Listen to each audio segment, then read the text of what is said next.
దోస్తులు ఎట్లున్నారు? మస్తున్నారులే. నాకు ముచ్చట అర్థం కాకుండా వచ్చింది. అరే ప్రతిదానికి ఊరోళ్ళు అంటున్నారు. ఊరోళ్ళు అంటే ఎట్లుంటారు? వాళ్ళు మనుషుల్లాగా ఉండరా? మా శరీరంలో ప్రవహించేది కదా ఏదో రక్తం ఎర్రగుండదా? ఊరోళ్ళు అంటే మేము గిట్లనే ఉంటాం. నచ్చింది మంచిగా తింటాం, అరిగేదాకా పనిచేస్తాం. మాకు ఏ ఫంక్షన్లో పోయినా మోమాటం ఏముండదు, సిగ్గు పడకుండా ఎన్ని ఐటమ్స్ ఉంటాయని బరాబర్ పెట్టించుకుంటాం. మంచిగా పోయింది ఎందుకు ఫంక్షన్కి, ఉట్టిగా ఫంక్షన్ చూసి అట్లనే ఈ అనుకుంటారు వచ్చేయడానికి కాదు కదా.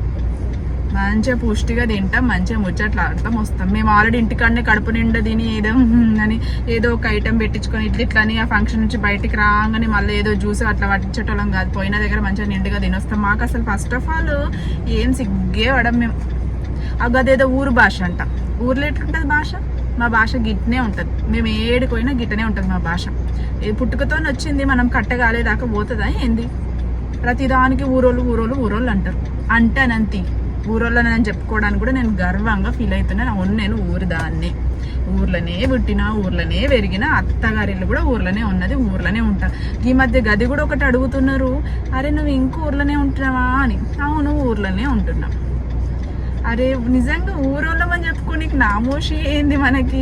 ఊర్లోనే పుట్టినప్పుడు విత్తనం పెట్టినప్పుడు ఏం లేదంట, కానీ షెట్ అయి పండు వచ్చినాక విత్తనం ఏందో మర్చిపోయినరంట. ఇగో మనం ఏ దేశంలో పోయి ఎక్కడ పని చేసినా మనది ఎక్కడ పోయినా మూలం ఊరే కదా. ఇక ఊరుని మర్చిపోతే ఎట్లా?